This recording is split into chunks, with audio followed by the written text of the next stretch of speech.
તેજબી Kapadia group of school અને જીએસટીવીના સંયુક્ત ઉપક્રમે પાસ થવાનું પંચામૃત કાર્યક્રમમાં હું પ્રકાશ ત્રિવેદી આપનું હાર્દિક સ્વાગત કરું છું. વિદ્યાર્થી મિત્રો, આજે આપણે વિજ્ઞાન અને ટેકનોલોજી ધોરણ 10 કે જેની અંદર આવતા પ્રકરણ 2 પ્રકાશ, પરાવર્તન અને એનું વક્રીભવન. હવે મિત્રો, આજે આપણે પરીક્ષાના આટલા થોડા દિવસો બાકી છે ત્યારે આપણે પરીક્ષાની અંદર અગત્યના જે પ્રશ્નો છે એ પ્રશ્નોની જ આજે આપણે ચર્ચા કરવા જઈ રહ્યા છીએ કે જેનો ગુણભાર 7 છે. આજે જે આપણે વાત કરવી છે કે ગોલીય અરીસા માટેનું સૂત્ર 1/f બરાબર 1/v પ્લસ 1/u તારવું.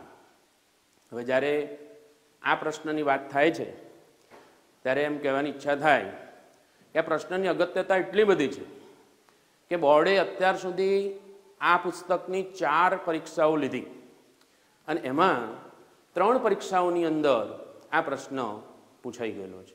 એટલી અગત્યતા આ પ્રશ્નની છે.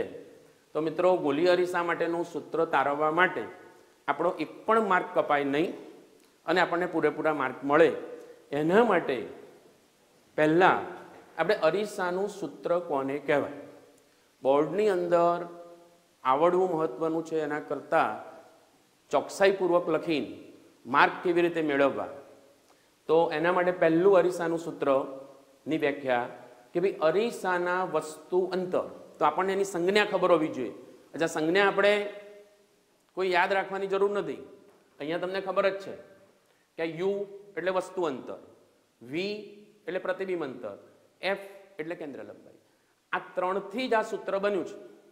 એનો અર્થ કે ભાઈ અરીસાના વસ્તુ અંતર યુ, પ્રતિબિંબ અંતર વી અને કેન્દ્ર લંબાઈ એફ વચ્ચેનો સંબંધ દર્શાવતા સમીકરણને અરીસાનું સૂત્ર કહેવામાં આવે છે.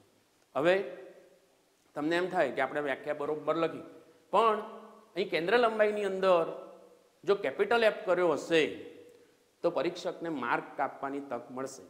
એટલે આપણે એને તક આપવાની નથી અને માટે કેન્દ્ર લંબાઈ જ્યારે તમે સંજ્ઞા લખો ત્યારે ખાસ યાદ રાખવાનું કે સ્મોલ એફ જ લખાવો જોઈએ.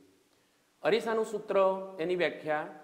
એના પછી તમે આ અંતર્ગોળ અરીસો લીધેલો છે અને અંતર્ગોળ અરીસો લીધેલો છે એની નિદર્શન કરવા માટે તમારા અરીસો દોર્યા પછી આ બાજુ આચ્છાદિત ભાગ બતાવવો જ પડે.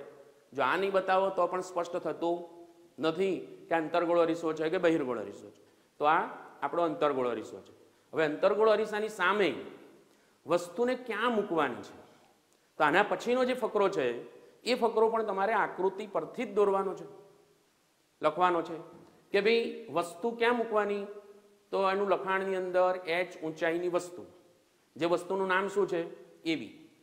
આ h ઊંચાઈની વસ્તુ એબી જેને વક્રતા કેન્દ્રથી દૂર મૂકેલી છે અને એ વસ્તુ અંતરને આપણે શું કહીએ છીએ, યુ કહીએ છીએ. એટલે આ વસ્તુનું સ્થાન તમને અહીંયા મળ્યું. વસ્તુનું સ્થાન લીધા પછી પ્રતિબિંબ ક્યાં મળે છે, તો કે પ્રતિબિંબ મુખ્ય કેન્દ્ર અને વક્રતા કેન્દ્રની વચ્ચે મળે છે. અચ્છા, એ વસ્તુ જે છે એના કરતાં કેવી મળે છે, નાની. તો તમારે લખાણમાં આકૃતિ પરથી જ લખવાનું કે ભાઈ h ઊંચાઈની જે વસ્તુ છે એના કરતાં ઘટેલી ઊંચાઈનું પ્રતિબિંબ આપણને પ્રાપ્ત થાય છે. અને એના પછીની વાત ખૂબ જ અગત્યની કે ભાઈ કાર્ટેશિયન સંજ્ઞા પ્રણાલી મુજબ. તો તમે જુઓ, અહીંયા જે અંતર્ગોળ અરીસો છે ને એ અંતર્ગોળ અરીસાનું આ ધ્રુવ, એટલે જે કંઈ અંતર તમે લખો એ બધા પી થી લખેલા છે. એનો અર્થ આપણી ભૂલ ન થાય એના માટે અહીંયા બધે પહેલા પી પી પી પી. વસ્તુ અંતર એટલે કે પી થી વસ્તુ સુધીનું અંતર અર્થાત પીબી, એને શું કહેશો, યુ. પ્રતિબિંબ અંતર એટલે પીબી ડેશ, આ પીબી ડેશ જેને આપણે વી. કેન્દ્ર લંબાઈ પીએફ જેને આપણે એફ. વક્રતા ત્રિજ્યા પી થી સી સુધીનું જેને આપણે વક્રતા ત્રિજ્યા. પણ ખૂબ જ અગત્યની વાત, આપણે અત્યાર સુધી માત્ર યુ, વી, એફ અને આર જ બોલ્યા છે, પણ જ્યારે તમે અરીસાનું સૂત્ર મેળવતા હોય ત્યારે આ બધી જ સંજ્ઞાઓ જે છે એ કેવી આવશે, તો ઋણ જ આવશે. એનો અર્થ કે પીબી બરાબર -યુ, પીબી ડેશ બરાબર -વી, પીએફ બરાબર -એફ, પીસી બરાબર આર. આટલે સુધીનું તમારું દરેકનું ક્લિયર થઈ ગયું હશે. હવે આપણે આકૃતિ પરથી જ વાત કરવાના છે, પણ આકૃતિ તમે જુઓ છો કે મેં આકૃતિ દોર્યા પછી જો આકૃતિ પરથી લખવા જશો તો શક્ય છે કે ઘોટાળો થાય, પણ એવું ન થાય એના માટે આપણે અહીંયા બાજુમાં એક કાચી આકૃતિ દોરેલી છે, જે આપણે આ મૂળ આકૃતિમાંથી જ દોરેલી છે. તો અહીંયા તમે જુઓ કે કયા ત્રિકોણની વાત કરવાની છે. તો આ બે ત્રિકોણ, ત્રિકોણ એ બી પી અને ત્રિકોણ એ ડેશ બી ડેશ પી. હવે આ બંને ત્રિકોણો જે છે આપણે ભૂમિતિમાં શીખી ગયા છીએ કે ભાઈ આકૃતિ પરથી સ્પષ્ટ છે કે આ બંને કાટકોણ ત્રિકોણ છે, અને કાટકોણ ત્રિકોણ એ ડેશ બી ડેશ પી અને એ બી પી એ કેવા છે? સમરૂપ ત્રિકોણો છે. આ ખાસ લખાયેલું હોવું જોઈએ. અને આના પરથી આપણે જે ભૂમિતિમાં શીખી ગયા છીએ એ પ્રમાણેથી ગુણોત્તરો કે ભાઈ આ પહેલું અને બીજું, જો અહીં પહેલું ને બીજું લો તો અહીંયા પણ તમારે પહેલું ને બીજું જ લેવાનું. એટલે એ ડેશ બી ડેશ તો એ ડેશ બી ડેશ ભાગ્યા એ બી, પીબી ડેશ પીબી ડેશ તો આ બાજુ બીજું અને ત્રીજું તો અહીં પણ બીજું અને ત્રીજું પીબી. અને હવે તમે અહીંયા કાર્ટેશિયન યામ સંજ્ઞા પ્રણાલીમાં જુઓ કે ભાઈ પીબી ડેશ બરાબર તમે શું લખાયેલું છે? તો કે માઇનસ વી. તો અહીંયા માઇનસ વી લખો. પીબી બરાબર માઇનસ યુ તો પીબી બરાબર માઇનસ યુ, અને બંનેમાંથી માઇનસ કટ થઈ જશે, જેથી મળશે તમને વી અને યુ. એટલે વી ભાગ્યા યુ, જેને સમીકરણ નંબર 1 આપો. આના પછી ખૂબ જ અગત્યની બાબત કે તમને આકૃતિની અંદર આ દેખાય છે કે એ બી સી, અને પ્રતિબિંબથી જે સી આગળ જે ત્રિકોણ બને છે તે એ મેં અહીંયા બતાવેલું છે કે ભાઈ ત્રિકોણ એ બી સી અને ત્રિકોણ A dash B dash C. તો આ બંને ત્રિકોણો જે છે એ પણ કાટકોણ ત્રિકોણ છે, અર્થાત ત્રિકોણ A dash B dash C અને ત્રિકોણ એ બી સી એ પણ સમરૂપ ત્રિકોણો છે. એના પરથી પણ તમે આગળ બતાવ્યું એ પ્રમાણે ગુણોત્તરો લખી શકો કે ભાઈ A dash B dash A dash B dash તો અહીંયા એ બી એટલે ભાગાકારમાં એ બી. અહીંયા તમે બી ડેશ સી લીધું તો એની જોડે બીસી તો બી ડેશ સી અને બીસી, બરાબર, અને એને પરિણામ નંબર 2 આપો. આના પછીની અગત્યની બાબત કે આ આકૃતિ પરથી જ તમને ખબર પડે કે ભાઈ આની અંદર આપણે આ જે બી ડેશ સી બતાવેલા છે એ બી ડેશ સી ની કિંમત કેવી રીતે લખવી? તો આ બી ડેશ સી આજે મેં લાલ કલરથી બતાવેલું છે તમને, પણ અંતર મેં તમને પહેલાં જ કહી દીધું કે ક્યાંથી બતાવવાના? પીથી. તો તમારે જુઓ કે આ બી ડેશ સી, તો બી ડેશ સીનું અંતર મારે જોવું હોય તો આખો અહીંથી પી થી સી સુધીનું અંતર, અને એમાંથી તમે પીબી ડેશ બાદ કરો એટલે તમને બી ડેશ સી મળે. એટલે આપણે અહીંયા બતાવેલું છે ને કે બી ડેશ સી બરાબર અથવા સીબી ડેશ બરાબર શું થાય? તો કે પીસી માઇનસ પીબી ડેશ. અને આની જે કિંમત છે એ પણ તમે અહીંથી મૂકો કે ભાઈ પીસી બરાબર તો કે માઇનસ આર અને પીબી ડેશ બરાબર તો કે માઇનસ વી. પણ કિંમત શેમાં લખવાની? કૌંસમાં. આ માઇનસ આર માઇનસ કૌંસમાં માઇનસ વી માઇનસ આર, આ માઇનસ ને માઇનસ પ્લસ એટલે વી. એવી જ રીતે જે છેદમાં બીસી આપેલું છે, જે મેં અહીંયા તમને પીળા રંગના ચોકથી બતાવેલું છે કે આ અંતર મારે શોધવું હોય તો પણ કોના સંદર્ભમાં? પીના સંદર્ભમાં જ તમારે બધા અંતરો લેવાના છે. તો આખા પીબીમાંથી આટલે સુધીનું પીસી બાદ કરો તો તમને બીસી મળે. એટલે અહીંયા બીસી બરાબર શું થશે? તો કે પીબી માઇનસ પીસી, અને પીબી એટલે માઇનસ યુ, પીસી એટલે માઇનસ આર, આ માઇનસ ને minus plus minus U plus R કિંમત આપણને મળશે. હવે આ જે બી ડેશ સી છે અને બીસી છે એ બંનેની કિંમતો તમે આમાં મૂકો અને આ પરિણામ તમે ફરી લખો કે ભાઈ A dash B dash A B, A dash B dash A B, સીબી ડેશની જગ્યાએ માઇનસ આર પ્લસ વી અને બીસીની જગ્યાએ માઇનસ યુ પ્લસ આર. અને તમે આ બંને પરિણામો minus R plus V minus U plus R, તો તમે જુઓ પરિણામ નંબર 3 અને પરિણામ નંબર 1. પરિણામ નંબર 1 ની અંદર A dash B dash upon A B બરાબર આપણે વી અપોન યુ લખેલા છે, તો આપણે આ A dash B dash upon A B એની જગ્યાએ વી અપોન યુ ન લખી શકીએ. એટલે આપણે અહીંયા લખી દીધું કે સમીકરણ 1 અને 3 ને સરખાવતા, અર્થાત એ ડેશ બી ડેશ અને એ બી ની કિંમત મૂકતા. અને હવે મિત્રો તમારે માત્ર ગાણિતિક સાદુરૂપ કે જેની અંદર આપણે એમ કહેવાય કે આ ચોકડી ગુણાકાર કે ભાઈ માઇનસ યુ પ્લસ આર એનો તમે વી જોડે ગુણાકાર કરો અને યુનો માઇનસ આર પ્લસ વી જોડે ગુણાકાર કરો, જેથી તમને શું મળશે કે આ માઇનસ યુનો એની જોડે ગુણાકાર એટલે માઇનસ યુ બી આર નો વી જોડે ગુણાકાર એટલે વીઆર, આ યુ નો આ બંને જોડે ગુણાકાર એટલે માઇનસ યુઆર પ્લસ યુવી. અને હવે તમને આ જે પરિણામ છે એની અંદર જે બંને પદો માઇનસ છે એ બંને પદો માઇનસ જે છે એને મારે પ્લસ કરવા છે. તો તમે શું કરશો? તો એનો અર્થ કે આ યુઆર જે છે એને હું આમ લઈ જઈશ અને આ યુવી જે છે એને હું આમ લઈશ. પણ યુવી આમ લાવશો એટલે પહેલા તો યુવી હતો જ, એટલે આ યુવી અને આ યુવી એટલે કેટલા થયા? 2 યુવી. એની આગળ વીઆર વત્તા યુઆર.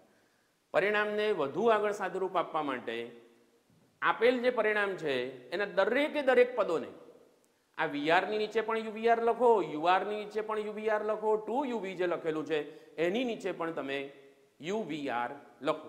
તો તમને આવા પ્રકારનું 1/u પ્લસ 1/v બરાબર 2/r. પણ મિત્રો આપણને યુ શું છે, વી શું છે, આ બરોબર આપણને યાદ હોવું જોઈએ કે યુ એટલે વસ્તુ અંતર અને વી એટલે પ્રતિબિંબ અંતર. હવે આપણે આગળ જે પેલી 6 આકૃતિઓ જોઈ ગયા છે એનો આપણે ઉપયોગ કરીએ કે વસ્તુને જ્યારે તમે અનંત અંતરે મૂકવામાં આવે તો આપણને ખબર છે કે વસ્તુને જો અનંત અંતરે મૂકવામાં આવે તો પ્રતિબિંબ ક્યાં રચાય? મુખ્ય કેન્દ્ર પર જ રચાય. અને મુખ્ય કેન્દ્ર પર રચાય તો આપણને ખબર છે કે ભાઈ વસ્તુ અનંત અંતરે છે. આ અનંત અંતર એટલે શું? અનંત અંતર માટે આપણી સંજ્ઞા કઈ છે? ઇન્ફિનિટી. એટલે યુ બરાબર ઇન્ફિનિટી. પ્રતિબિંબ ક્યાં મળે છે? કેપિટલ એફ ઉપર, એટલે મુખ્ય કેન્દ્ર ઉપર. તો આપણે અહીંયા બતાવેલું છે કે ભાઈ મુખ્ય કેન્દ્ર વચ્ચેનું જે અંતર છે જેને આપણે સ્મોલ એફ કહીએ છીએ, એટલે આમાં વી બરાબર એફ. ટૂંકમાં યુ બરાબર ઇન્ફિનિટી અને વી બરાબર સ્મોલ એફ. આટલું કિંમત તમારે પરિણામ નંબર 5 ની અંદર મૂકવાનું છે. એટલે અમે જે યુ લખ્યું છે ત્યાં ઇન્ફિનિટી અને વી લખ્યો છે ત્યાં એફ અને 2/r એમના એમ. આપણને ખ્યાલ છે કે 1/∞ ઇઝ ઇક્વલ ટુ 0 અને માટે પરિણામ આનું સાદુરૂપ આપો તો f બરાબર r/2. હવે અમે તમને કીધું કે 3 વખત આ પ્રશ્ન પૂછાઈ ગયો છે તો એમાં એક વખત આટલે સુધી જ લખવાનું પૂછાય કે ભાઈ f બરાબર r/2. પણ એણે એનું ગુજરાતી કરીને આપેલું. શું ગુજરાતી કરીને આપેલું? કે ભાઈ વક્રતા ત્રિજ્યા અને કેન્દ્ર લંબાઈ એ બંને વચ્ચેનું સંબંધિત સૂત્ર ધારવો. અથવા તમને એવું પૂછવામાં આવે કે ભાઈ f બરાબર r/2 મેળવો તો તમારે આટલે અટકી જવાનું છે. પણ તમારે જો આ સૂત્ર મેળવવાનું હોય તો આ f બરાબર r/2 જે લખેલું છે એ f બરાબર r/2 એ 2/r અહીંયા જે તમે લખેલું છે એની જગ્યાએ વ્યસ્ત છે તો અહીંયા 1/f લખાય. તો 1/u એમના એમ, 1/v એમના એમ. અને આ 2/r જે લખેલું છે એની જગ્યાએ તમે શું લખી શકો? એ બરોબર યાદ રાખજો કે અહીંયા r/2 છે જ્યારે અહીંયા આપણે મેળવેલું 2/r છે. એનો અર્થ એનો વ્યસ્ત છે તો અહીંયા f ન લખતા શું લખશો? 1/f. અને આમ આપણું માગેલું સૂત્ર 1/u પ્લસ 1/v બરાબર 1/f. વળી પાછું પૂરેપૂરા માર્ક લેવાના છે, ચોકસાઈ રાખવાની છે. અને એના માટે આ લખવાનું ભૂલાય નહીં કે ભાઈ આ જે સમીકરણ તમે મેળવ્યું એને અરીસાના સૂત્ર તરીકે ઓળખાય છે. અરીસાનું આ સૂત્ર બંને પ્રકારના ગોલીય અરીસા માટે બધા સ્થાન માટે સાચું છે. એટલે કોઈ પણ રીતે આપણને પૂરા માર્ક મળે અને ચોકસાઈ રહે એ માટેના સતત પ્રયત્નો હોય છે. અચ્છા, ક્યારેક એવું થાય કે સાહેબ અમે તો અરીસાનું સૂત્ર કર્યું પણ પૂછાણું નહીં. પણ એ નહીં પૂછાય તો એની અંદરથી એક વખત પ્રશ્ન એવો પણ પૂછાઈ ગયેલો છે મિત્રો કે આટલી જ આકૃતિ આપી કે ભાઈ અંતરગોળ અરીસો, એની સામે અહીંયા વસ્તુ મૂકી અને એમ કીધું કે વસ્તુમાંથી પ્રકાશનું કિરણ મુખ્ય અક્ષને સમાંતર જાય છે. એટલે કે આવો એક અંતરગોળ અરીસો દોર્યો MCQ ની અંદર અને અહીંયા વસ્તુ મૂકી, અહીંયા f લખ્યો, અહીંયા c લખ્યો અને બતાવ્યું કે ભાઈ આ વસ્તુમાંથી નીકળેલું કિરણ કે જે મુખ્ય અક્ષને સમાંતર છે તો હવે પરાવર્તન પામીને પોતે ક્યાં જશે? તો આપણને જો આ આખો પ્રશ્ન આવડ્યો હોય ને તો હું માનું ત્યાં સુધી કે આ ક્યાંથી પસાર થાય તો કે તમને ખબર પડવી જોઈએ કે આ f માંથી જ પસાર થાય. આવો પણ MCQ તમને મૂકેલો હોય તો આવડવો જોઈએ અને આવડે જ. બીજું કે તમને નીચે પૈકી કયું ગોલીય અરીસા માટેનું સૂત્ર છે તો આ સાચું છે, એ સિવાયનું કોઈ અન્ય ખોટું આપેલું હોય તો પણ તમને એમાંથી સાચું શું છે જાણવા મળે. આપણા સ્વાધ્યાયની અંદર MCQ ની અંદર આવો પ્રશ્ન પૂછેલો છે કે ભાઈ F અને R વચ્ચે કયો સંબંધ છે, નીચે પૈકી સાચો સંબંધ કયો છે, તો તમે કહી શકો કે R બરાબર 2F. તો મિત્રો આટલી ચર્ચા કરી પછી મને વિશ્વાસ છે કે તમે બહુ સારી રીતે આ ગોલીય અરીસા માટેનું સૂત્ર લખશો અને પૂરા માર્ક મેળવશો. તો મિત્રો જેટલો પાર્ટ 2 ની અંદર અરીસાના સૂત્રનું મહત્વ છે, અને મેં તમને કીધું એમ કે અત્યાર સુધી બોર્ડે 3 વખત પૂછી નાખ્યું, એવો મિત્રો આ ગોલીય લેન્સનું સૂત્ર એ પણ બોર્ડે એકવાર તો પૂછેલું છે, એટલે એનું પણ મહત્વ છે. ગોલીય લેન્સનું સૂત્ર 1/v - 1/u બરાબર 1/f તારવું. હવે આવું જ્યારે પૂછેલું હોય ત્યારે સૌ પ્રથમ આપણો અડધો માર્ક પણ ન કપાય એના ભાગરૂપે સૌ પ્રથમ એની વ્યાખ્યા કે ભાઈ લેન્સનું સૂત્ર કોને કહેવાય. તો ગોલીય લેન્સ માટે, અને આગળ કીધું એમ કે અહીંયા v શું છે એ હવે આપણને ખબર છે કે પ્રતિબિંબ અંતર, u વસ્તુ અંતર, f કેન્દ્ર લંબાઈ. ગોલીય લેન્સ માટે લેન્સના વસ્તુ અંતર u, પ્રતિબિંબ અંતર v અને કેન્દ્ર લંબાઈ f વચ્ચેનો સંબંધ દર્શાવતું સમીકરણ જેને લેન્સનું સૂત્ર કહેવામાં આવે છે. હવે આ તમે લેન્સ દોર્યો, હવે આના પછીનું જે લખાણ છે એ વસ્તુને તમે ક્યાં મૂકો છો, તો વસ્તુને ક્યાં મૂકો છો, તો આ કે 2f1 જે લખેલું છે એ વક્રતા કેન્દ્ર તરીકે આપણે એને લઈએ છીએ, અને વસ્તુને તમારા લેન્સના વક્રતા કેન્દ્રથી દૂર મૂકવાનું છે, જેને આપણે વસ્તુ અંતર તરીકે ઓળખીએ છીએ, અને એને આપણે OB વડે દર્શાવેલો છે. એટલે વસ્તુ અંતર OB બરાબર, અને ખાસ લખવાનું ભૂલાય નહીં કે કાર્ટેશિયન સંજ્ઞા પ્રણાલી મુજબ જેમાં આપણે -u કીધેલું છે. આના પછી એનું જે પ્રતિબિંબ છે એ પ્રતિબિંબ કેવું મળશે, તો કે વાસ્તવિક, ઉલટું અને વસ્તુના કદ કરતા નાનું. આપણે તમારે લખાણમાં લખવાનું છે. અને એ પ્રતિબિંબ અંતર જે છે OB ડેશ, કે જેને આપણે +v તરીકે ઓળખીએ છીએ. એના પછી આ O થી F2 સુધીનું જે અંતર છે એને આપણે કેન્દ્ર લંબાઈ f. એટલે આકૃતિની અંદરથી જ તમારે બધું લખાણ લખવાનું છે.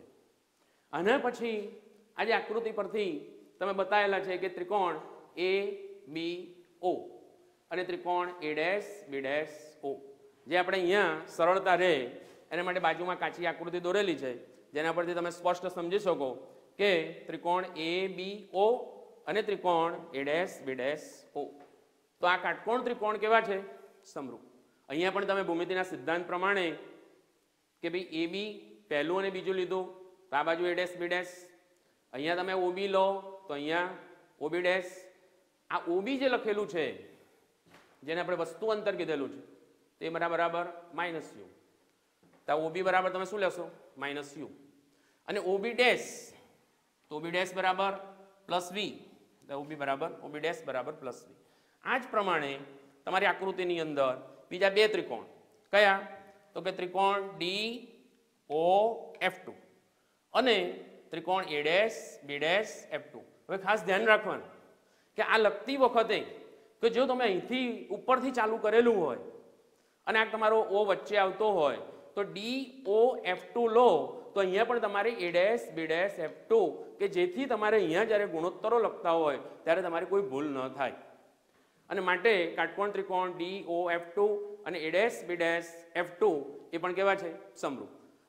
આના પરથી તમે લખી શકો કે OD ભાગ્યા A'B', તો OD ભાગ્યા A'B. અહીંયા તમે OF2 લો તો અહીંયા F2B', તો OF2 ભાગ્યા F2B'.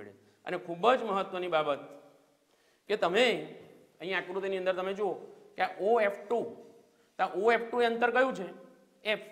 એટલે અહીંયા આપણે જે પીળા રંગથી મેં જે બતાવેલું છે એ OF2, કે જેનું મૂલ્ય કેટલું લખવાનું છે તમારે અહીંયા F તરીકે લખવાનું છે. અને એનાથી પણ અગત્યની બાબત કે તમારે આ F2B' જે લાલ રંગના ચોકથી મેં બતાવેલું છે કે જેની અંદર બધા જ અંતરો તમારે ઓપ્ટિકલ સેન્ટરથી લેવાના છે. તો મારે F2B' બતાવવું હોય તો F2B' બરાબર શું થશે, તો કે OB' - OF2. અને આપણે અહીંયા આ ચતુષ્કોણ તમે જુઓ છો કે ABOD, તો આ લંબચોરસ છે, અને માટે લંબચોરસની સામસામાની બાજુઓ કેવી હોય, સરખી. માટે અહીંયા તમને બતાવેલું છે કે લંબચોરસ એબી ઓડોની સામસામેની બાજુઓ સરખી હોય છે અને માટે ઓડી બરાબર એબી. એટલે અહીંયા તમને જ્યાં ઓડી લખેલું છે એની જગ્યાએ તમારે શું લખવાનું છે? એબી. અને આપણે આ જે પરિણામ નંબર 1 કે જેની અંદર તમે જુઓ એબી ભાગ્યા એ ડેશ બી ડેશ, તો એબી ભાગ્યા એ ડેશ બી ડેશ એટલે કેટલા? -u/v. એટલે પરિણામ નંબર 1 નો તમારે અહીંયા ઉપયોગ કરવાનો છે અને માટે ab/a ડેશ બી ડેશ ની જગ્યાએ u/v.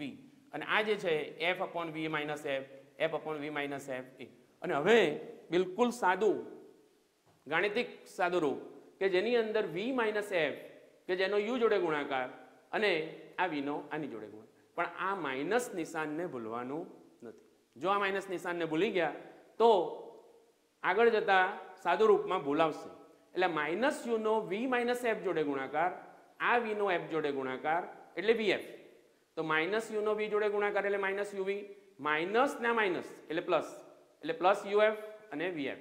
હવે આગળ સાદું રૂપ આપવા માટે આ પ્રત્યેક પદને આને પણ uvf વડે ભાગો, આને પણ uvf વડે ભાગો અને આને પણ uvf વડે ભાગો તો તમને પરિણામ 1/-1/f +1/v અને બરાબર 1/u. -1/f એને તમે આ બાજુ લઈ જાઓ, આ 1/u તમે આ બાજુ લાવો એટલે -1/u, 1/v -1/u બરાબર 1/f, જે ગોલીય લેન્સનું માંગ્યા મુજબનું સૂત્ર છે. તો આ રીતે તમે લખો તો તમને પૂરેપૂરા માર્ક મળી શકે. આજે મિત્રો આજે આપણે પ્રકરણ 3 નો પણ થોડો ઘણો અભ્યાસ કરવો છે કે જે પ્રકાશનું વિભાજન અને કુદરતી પ્રકાશીય ઘટનાઓ જેનો ગુણભાર 6 છે. તો મિત્રો એની અંદર આ જે પ્રશ્ન છે કે લઘુ દ્રષ્ટિ અને ગુરુ દ્રષ્ટિ, આ પ્રશ્ન પણ બોર્ડે 2 વખત જુદી જુદી રીતે પૂછેલો છે. અને એક વખત એ લોકોએ એવું પૂછ્યું કે ભાઈ લઘુ દ્રષ્ટિની ખામીનું નિવારણ કેવી રીતે કરશો, અને એની જોડે ને જોડે કે ભાઈ દ્રષ્ટિની ખામી એટલે શું. એટલે દરેકને લઘુ દ્રષ્ટિની ખામી કદાચ આવડે પણ દ્રષ્ટિની ખામીની વ્યાખ્યા, તો કે દ્રષ્ટિમાં ખામી ક્યારે ઉદ્ભવે, તો આપણને ખબર છે કે ભાઈ આંખની અંદર જે સિલિયરી સ્નાયુઓ છે, સિલિયરી સ્નાયુઓ, એ સિલિયરી સ્નાયુઓ જો તમારા લેન્સને જાડો પાતળો ન કરી શકે તો જે ખામી સર્જાય એને દ્રષ્ટિની ખામી કહેવામાં આવે છે. અને એની અંદર પછી 3 પ્રકાર છે. એક પ્રકાર છે લઘુ દ્રષ્ટિની ખામી, ગુરુ દ્રષ્ટિની ખામી અને પ્રેસબાયોપિયા. તો આજે આપણે લઘુ દ્રષ્ટિની ખામી કે ભાઈ લઘુ દ્રષ્ટિની ખામી ક્યારે ઉદ્ભવે, તો જ્યારે દૂરની વસ્તુમાંથી આવતા પ્રકાશના કિરણો, અહીં તમે જુઓ છો કે આ વસ્તુ બતાવી નથી, એનો અર્થ કે દૂરની વસ્તુમાંથી આવતા પ્રકાશના જે કિરણો છે એ તમારા લેન્સ ઉપર પડે અને લેન્સ ઉપર પડ્યા પછી પોતે વક્રીભવન પામે, અને વક્રીભવન પામે તો એ વખતે જ્યારે પોતે નેત્રપટલની આગળ રચાય પ્રતિબિંબ. પણ આવું ક્યારે બને? જ્યારે લેન્સ જરૂરિયાત પ્રમાણે એ પોતે પાતળો ન થઈ શકે, અર્થાત જાડો ને જાડો રહે. એનો અર્થ કે વક્રીભવન થઈ પ્રતિબિંબ અહીંયા રચાશે, અર્થાત નેત્રપટલની આગળ રચાશે, વસ્તુ તમને સ્પષ્ટ દેખાશે નહીં.